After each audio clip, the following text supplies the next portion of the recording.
Look, I love Green Arrow. He's one of the best characters in DC, and James Gunn has said some things about certain heroes. Wonder Woman, I'm looking at you, right? He's a funny, energetic billionaire playboy that uses money from his company to make toys. No, not that guy. This will be my Green Arrow movie pitch for the new DC. Now, let's discuss the setup. Unlike others, I actually like the Arrow show, and there are some things I would like to keep. By some, I mean one thing. And I want to keep the character Thea. Not necessarily the actor, but the character. That's the only thing I want to keep. Nothing else is wanted. Plus, there's one thing that has to be done right, and that's the relationship with Black Canary. Right? Now here, we go to my Green Arrow movie.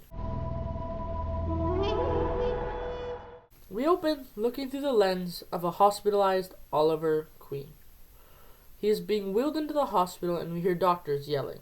Monitors beeping. So as we hear all these things, our vision is blurred. We are his eyes. We open and close, and the blurry vision fading in and out, and in and out. The next scene will open on Thea Queen in an alley. She's buying some drugs from a dealer as they talk. He makes jokes about the rich kid gone bad. She says, "Shut up, J-Kid, or you'll see how bad I got." Right? She responds, he backs up, "Calm down, Speedy." She gives him a stare with a subtle tremble and sadness in her voice, and sternly says, "Don't call me that. Relax, Speedy." She walks up to him fearlessly and punches him right across the face, breaking his nose. He yells at Thea to find another dealer. She gets in her car, and drives at him as he jumps out of the way into a bunch of garbage. I think that's just funny, I'm not gonna lie. She knocks some kid out and then tries to hit him with her car, so he just jumps into a pile of garbage. That's just funny to me, I can't lie to you. In the car, she gets a call from her mom, telling her to meet them at the hospital. At the hospital, Thea meets her mom and they talk. Thea asks why they're here, and she tells her that Ollie is alive, right? So the doctor comes and gets them. He lets them know that Oliver's up and awake and ready to go home. At this point, it has been 2 days since we first saw Oliver, and we can get a little scene where the doctors and police did not say anything due to the importance of this. The doctors and police do not want to say anything yet if he's going to die in surgery, because they would like to keep it that he died at sea and did not die at the hands of the doctors, right? I also think it would be good to show a scene in the hospital where there's a news report on a man in a dark hood killing people with a bow and arrow. This sets up things for the second act, and Oliver knows nothing about this yet. Anyways, the doctors confront Moira, who's Oliver's mom, and Thea. Here we get a scene exactly like in Arrow. Sorry, I know I said I'm taking one thing, but this scene I actually liked. The doctors tell him that he suffered from hypothermia, and 40% of his body is covered in scar tissue, and that he has at least 8 broken bones that never fully healed. He tells them to prepare themselves for the fact that Oliver, that left on that boat, might not be the same one that they found. There's a moment where Thea runs to Ollie and he looks at her and says, "You miss me that much, Speedy?" Right? Because he's grunting, right? He can't, speak properly. She's crushing his ribs, bro's broken. Bro's been broken for all that time on the island. Right here we get a flashback scene to the island, before the island, sorry. We see his personality, or his previous personality, at least. We see he's a jerk and doesn't care for anyone. He walks by a homeless person and talks like a $1 bill or a couple of coins. It just shows that he doesn't care. At a charity event, we see that he's bored, barely makes an appearance, and just decides to sneak off with a girl. And when she holds his hand, we see a gorgeous diamond ring on her finger. They sneak off to a room in the house because the Queens would be hosting this event. After a while, her fiancé walks in on them. Oliver's about to get his ass kicked, but he pushes the girl in the way, which just shows how much of a jerk he is, and he dips, runs down the halls of his house, sliding down the stairs railing, runs into the backyard while being chased. He vaults one of the tables and hops over the fence. He never comes back to that party. Okay, so now we get to the place where people know Oliver's back alive, right? He meets with the press, he becomes CEO of Queen Consolidated, and he keeps ditching his security and starts setting up his hideout. Through these scenes in Act 1, we'll get moments with his sister, his best friend, and seeing him hanging around the police station. In one scene, we see him swipe a police radio from an Ossifer Manny? No, officer. As he heads to meet his friend Tommy Merlin. They discuss parties, drinking, and all this playboy stuff. Oliver looks him dead in the eyes through and says, I'm just not that guy anymore. So just one party? Tommy asks. Oliver says, why not? He hugs Tommy and he walks away. He says, it'll make a perfect cover. In my pitch, Oliver has to be dark, at least till the end of the second act. Maybe middle of the second act, I don't know. But we just need to show that the island changed him. And when we get to the end of the second act, he would have opened up to Black Canary and showed him that, and she showed him that the world isn't black and white, at least not anymore.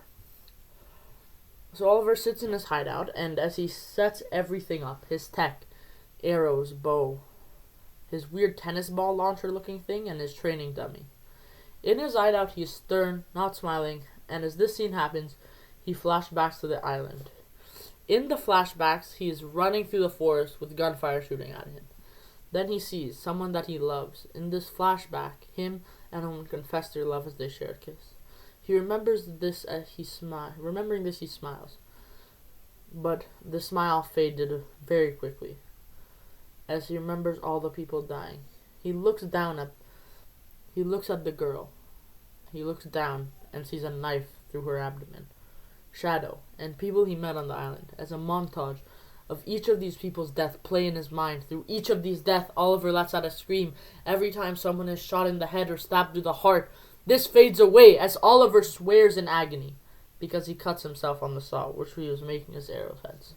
That was a bit dark. I don't know if DC is gonna go that dark, right? But I like it. We need to show that the island, he's not the same guy. He can't be the same guy. He was stuck on the island for 5 years where he bonded with people and they died in front of him, right?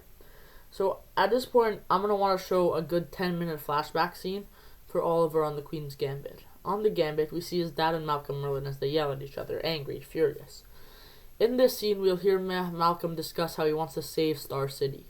But Robert says that this would not be the way to do it, and blah blah blah blah blah, right? So Malcolm took the helicopter on the yacht and flew away. He says, do it, when he's heading home. It brings it right back to the present. This would be important to define our protagonist and antagonist through the movie. I want to see Oliver dark, angry. Then he meets someone, a blonde in a mask. She'd get him to lower his guard and become less defensive.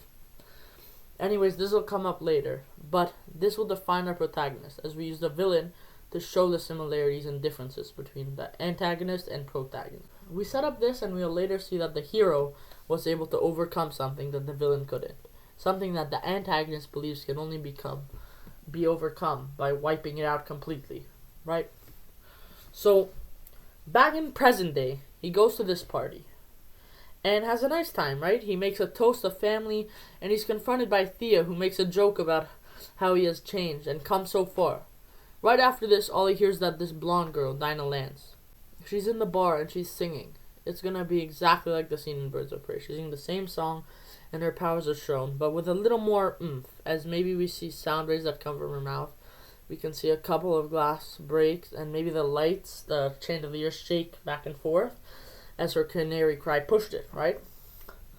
So look, there's some things I don't like about Arrow, okay? It's inevitable, and one of those things is the canary cry. It's just the sound in the Arrow show. In comics, video games, and TV, it's more than that. It's a shockwave.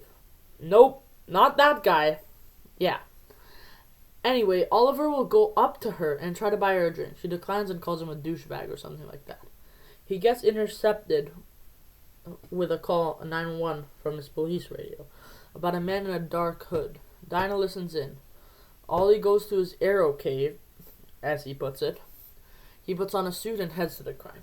In this coming scene in Act 2, we'll see Oliver brutal, villainous. He's not the Oliver from the animated series or the Ollie from the comics. He's someone else. Something else. He is the Green Arrow.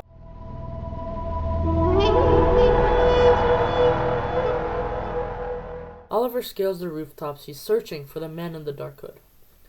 While searching through the city, he runs into a couple of crimes. Drug dealers, robberies, and just a bunch of a-holes that want to assault innocent people. Oliver takes pleasure in this. He beats up the criminals till they're black and blue, breaking bones, causing permanent injuries and scars. These scenes take hours. We see him stop crime after crime after crime. During these scenes, we get cuts in and out with the island. As Oliver punches someone, it cuts to the same action on the island. This gives us some cool scenes and edits, while also showing us how he learned this, and what he went through on the island. He would get cuts of him training on the island with a friend. He does moves that cut perfectly with the moves he did in training. The Black Canary runs in on him, plummeting a drug dealer, every strike breaking bones, and she pushes him away, and shows Ollie a picture of his wife and kids that fell out when he was beating on him. And she yells at him, aggravated and furious, "Look! Look what you're doing! Every time you land a punch or a shot with one of your arrows, look at who you might be taking away. You're either taking away him from his family or his family away from him. It doesn't matter how you look at it, but you have to calm down." "I'm calm," he responds. He deserves everything that's coming to him. And Dinah gets shoved away by Oliver as he stands over the beaten deer, ready to fire an arrow into his heart. I don't think he would actually, not his heart, into his shoulder or chest, right? Or just his stomach, right? Because he's pissed right now. He hasn't been killing anyone, but he's pissed right now. And, in this situation, it's a bit different. So, Black Canary uses her canary cry, blasts Oliver away from the drug dealer. He gets knocked out as he falls, as he gets knocked to the side of the roof, right? We open next on a rooftop, where a bag of Big Belly Burger, baby, Big Belly Burger, DC sponsored, right? Yeah, Big Belly Burgers, though, like, only burger place in DC, right? Yeah. So, drops right in front of the camera. It pans out to see Black Canary and Green Arrow. "Eat up," she says. "I spent money on you, Ace. The least you can do is eat it." He tells her that he's not hungry, but she says, "No, you're not? But you look tired, so you're gonna eat it." He reluctantly agrees, and they sit, talk, eat, and learn things about each other. Through this scene, they connect, learn each other's secrets, motives, and things they've never told anyone. They never share their identities, and after they share all this, he asks, "Why haven't you shared this with anyone else?" She says, "I can say the same to you." Oliver speaks and says that everyone he knows will see him differently. He gets interrupted by Dinah. "I think that it's easier to talk to someone with a mask. They don't know who you are, and you don't know who they are. That's why we keep everything in, because it's hard to let loose when you're being you. It's easy when you're someone else, right?" After this chat, Dinah would let him know that she's been following a case of an underground fight ring. "So, let's move, Ace," as the screen cuts to black. That's what she says. So, I feel like I'm this too deep this early in the movie, but I feel like it's true because we go through scenes of him being not the best, right? He puts on the Green Arrow mask. End of Act 1, Act 2, but we see the suit and everything, right?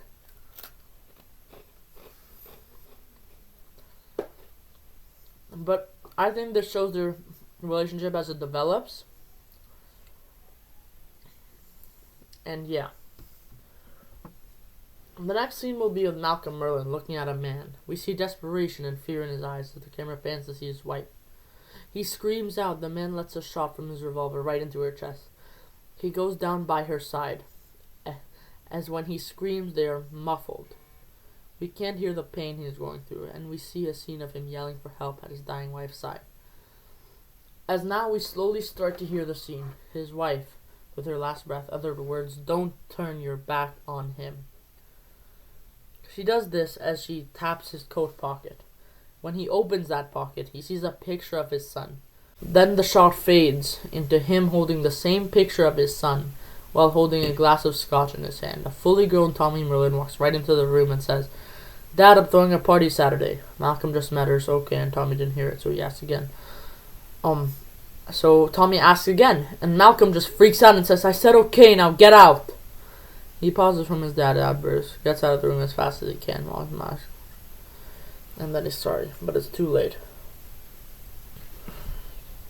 So I think Tommy's just a bit pissy, right? Like he's getting yelled at for no reason. But also he's a bit of a piss to run out like that. So, but his mom did die, and his dad's been distant. Like his dad hasn't been like a real dad. So,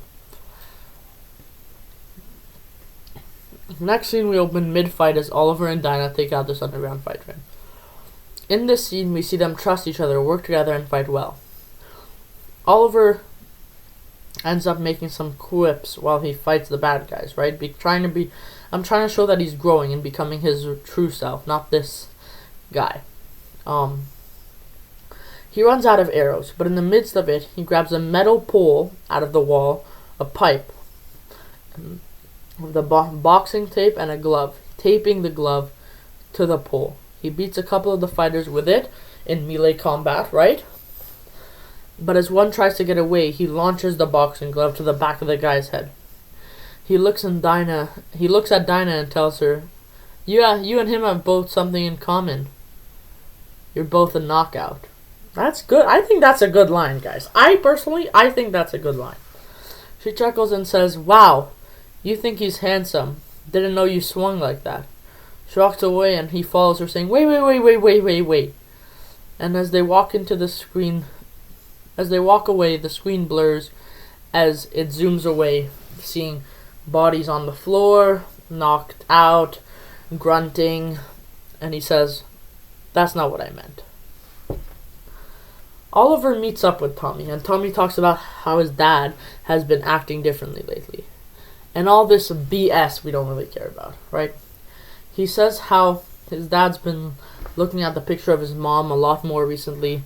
All this boo-hoo crap, right? So now I want to focus on the villain, Malcolm Merlyn.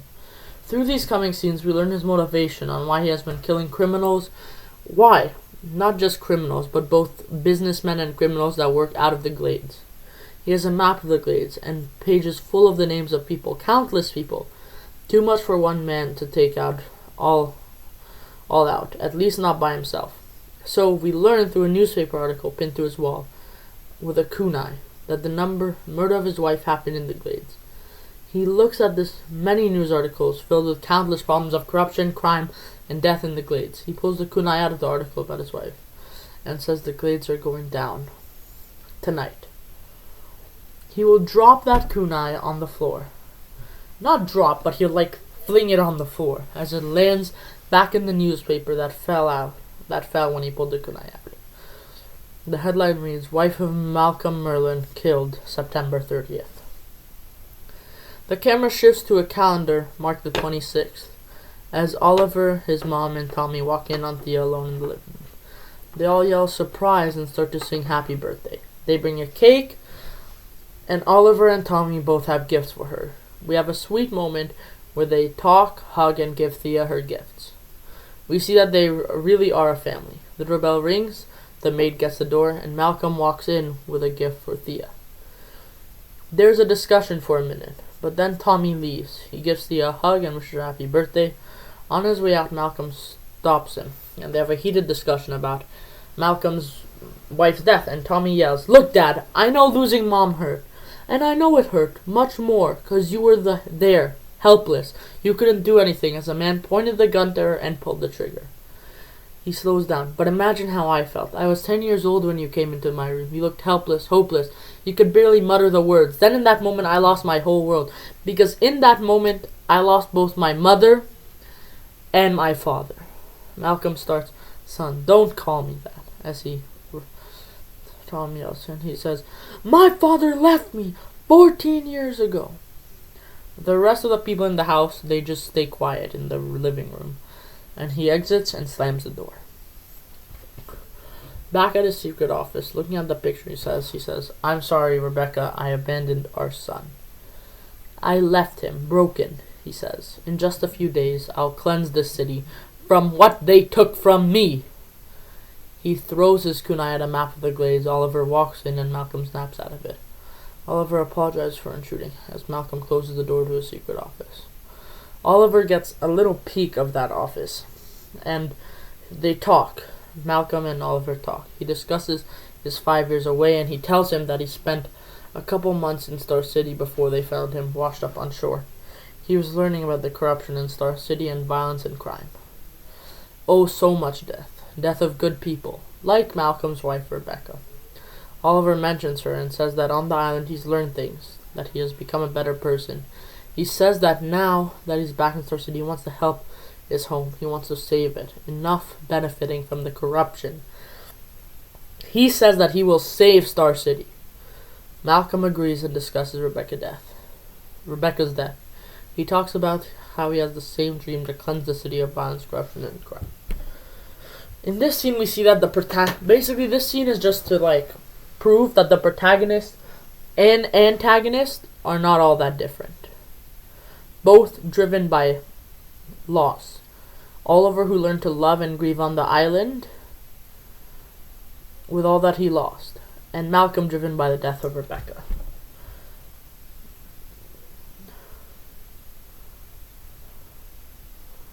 Yeah. Now we get to the point where Oliver meets up with Dinah, where we get more scenes and interactions between the two of them, because we need to.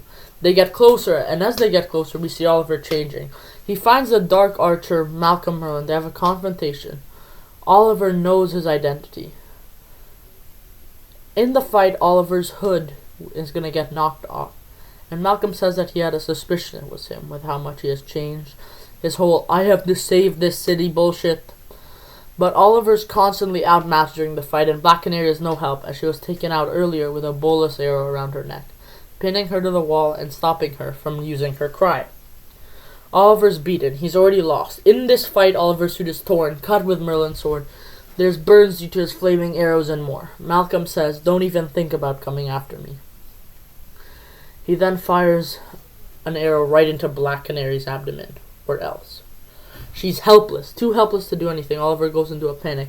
He takes off her mask and brings her to the doctors, in the suit and everything. Since the suit's leather, jacket, and jeans, it doesn't seem unnatural. He leaves out of a window. He'll later come back the next night when she still hasn't woken up. He sits by her bedside as we can see him kicking himself for what happened to her. We see a big man walk into the hospital room. Bruised on his face and busted knuckles, Oliver introduces himself and he says, I know who you are. And the man says, I know who you are. Then he introduces himself. It's alright, kid. I'm Ted Grant. Okay, so what we're doing is introducing Wildcat. Ted Grant is in peak physical condition. Was given 9 lives and is a world champion boxer, who in this movie fights in a fight ring to make extra cash. He has trained Dinah Lance, most of the Bat family, and in this universe would still have to train Superman to fight because Superman's still a recent hero. Hopefully, that's at least my dream for it, right? So, Oliver's out of it, right? As he's been up all day and night, and he asks, what day is it? Ted responds with the 29th. Oliver needs to go. Ted stops him and says, hold on, kid, you ain't going anywhere in your state. You need a rest. Oliver gets frustrated, starts to throw punches, but Ted just shut up, kid, and he keeps dodging and blocking them. Not trying to hurt Ollie, but he gets tired of it rather quickly and knocks Oliver out. He goes to Dinah's bedside and says, don't worry, I'll keep him safe. Here we get more scenes of Thea, and I think there should be more scenes of her suffering through a drug problem, throwing up, almost ODing. Develop her character a bit more, and every time Oliver's absent or whatever, she calls him, wondering where he has been. She even looks for him. Rise and shine, kid. The scene opens on Wildcat, in costume. Oliver is awake in an abandoned boxing ring. Ted just wants to know who did that to Dinah. Oliver responds with feedback, but Ted just tells him all he wants to do is help. He eventually tells him who did it, and lays out much of the plan he knows, which is not much at all. Grant cuts him loose, and as he is about to leave, he says, I can tell you care about her, but don't break her heart.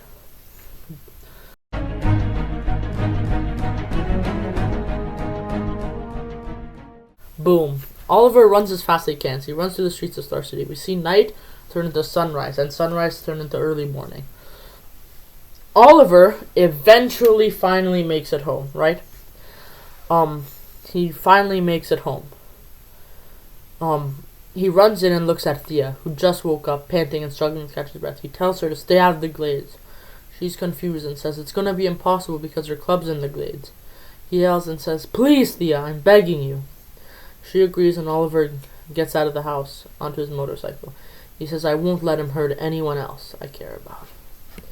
He heads off now to find Merlin. When he arrives at Malcolm's company, he gets to the top floor. When he exits the elevator, he sees countless unconscious security guards. He walks through the halls, checking the pulse of these security guards, until there's a crash coming from Malcolm's office. He sees a fight between Wildcat and Malcolm Merlin. Oliver runs in and jumps in the middle of them, kicking them both away. There's a little fight scene between the three of them, Malcolm versus both Oliver and Wildcat.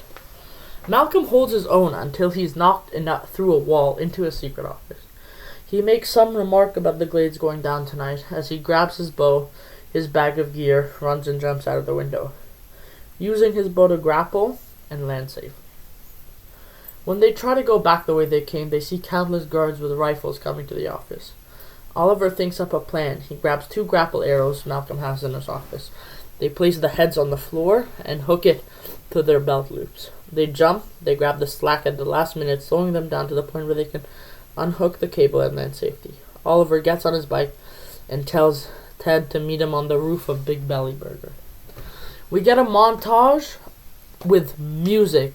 It's gonna go so hard. We see Oliver creating his suit, intermixed with all the other scenes. Ted visiting Dinah, Malcolm suiting up, Tommy Merlin drinking in a bar called, you guessed it, Glades, then Thea lying on the floor of the bathroom. I'm trying to insinuate that Thea's like almost ODing, basically. Oliver enters the frame in a bright green suit instead of a hood. He rocks the iconic feather hat. Wildcat looks at him and says, "Really, Robin Hood?" "What?" Oliver responds, and he says, "The hat?" "You want to go, Whiskers?" Ted chuckles and says, "Fine, you got me." They go back to Malcolm's secret office and discovers his plan to level the grid. Bombs planted in 3 locations. They look shocked and in distress.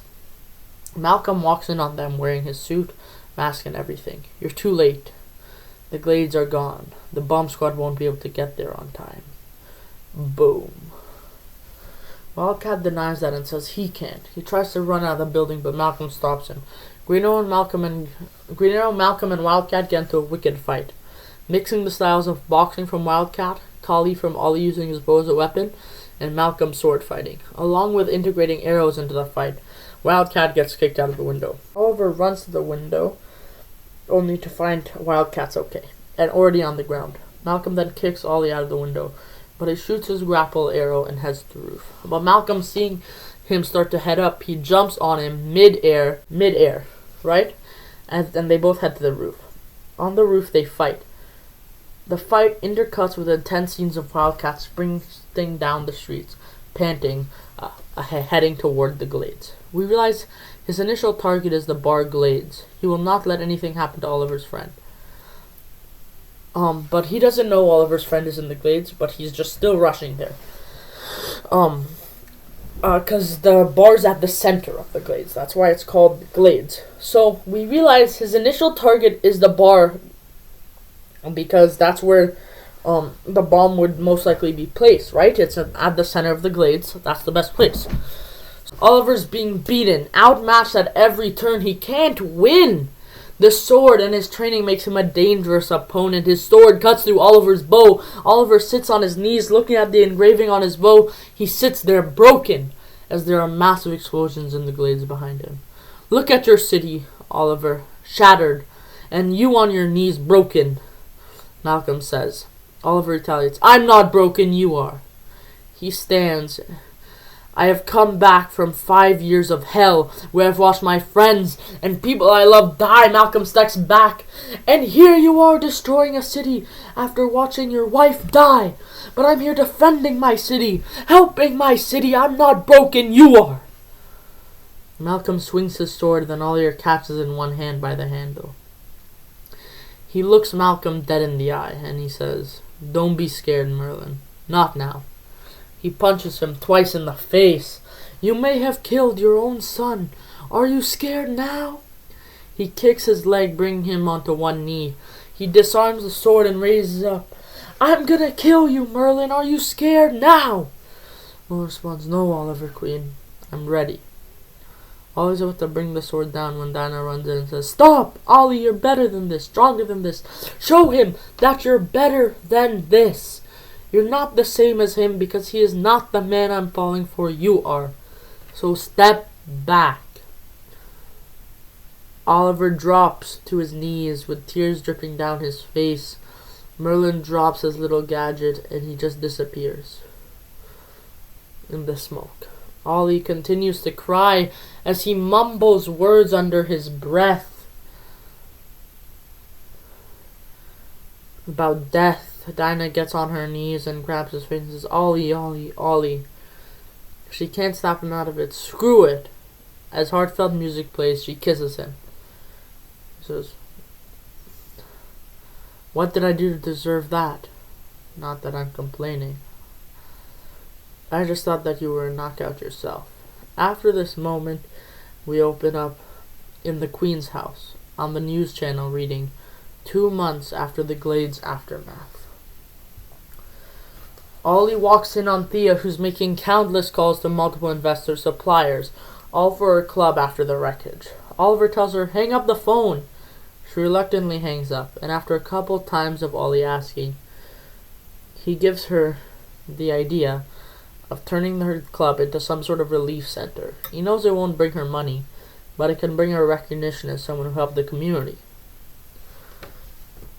Ollie visits Tommy, who's pissed about what happened, and he doesn't know about his dad. No one does.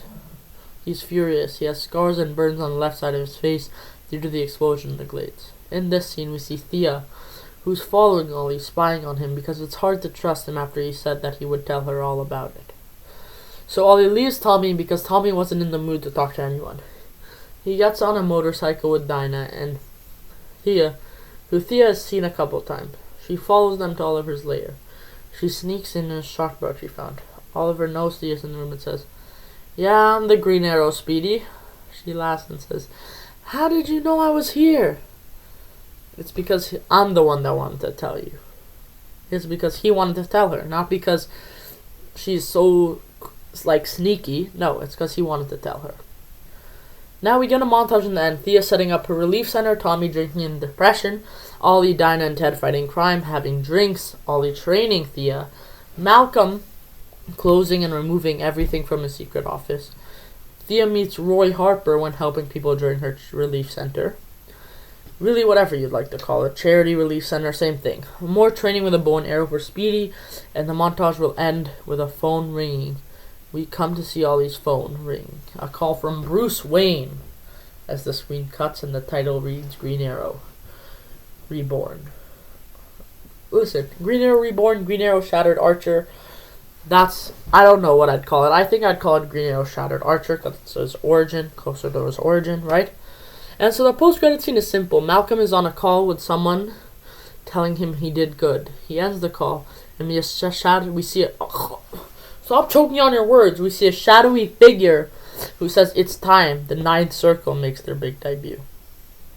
He turns quickly, throws a knife at a bulletin board. This board has the map, Gotham, Star City, and Metropolis, along with articles about the rich in these cities. So the Ninth Circle is this mysterious organization that deals with criminals. They supply them with money, and it's basically like this just huge criminal bank organization type thing. Like, I think it supplies them with, I don't know, criminals, henchmen, I'm not sure, but like that type of thing.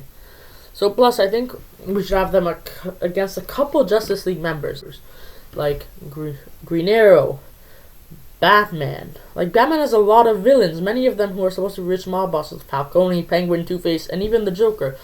Joker needs money to hire all this Joker gang, okay? He's not paying them out of his own pocket. And Lex Luthor receiving money from, like, bank accounts, and maybe Lois Lane tries to expose him for this. But in the end, it should all fall back on the Arrow family. If you want me to pre-write Green Arrow 2 and 3, let me know by dropping a comment. And plus, I need the engagement. And for now, peace out.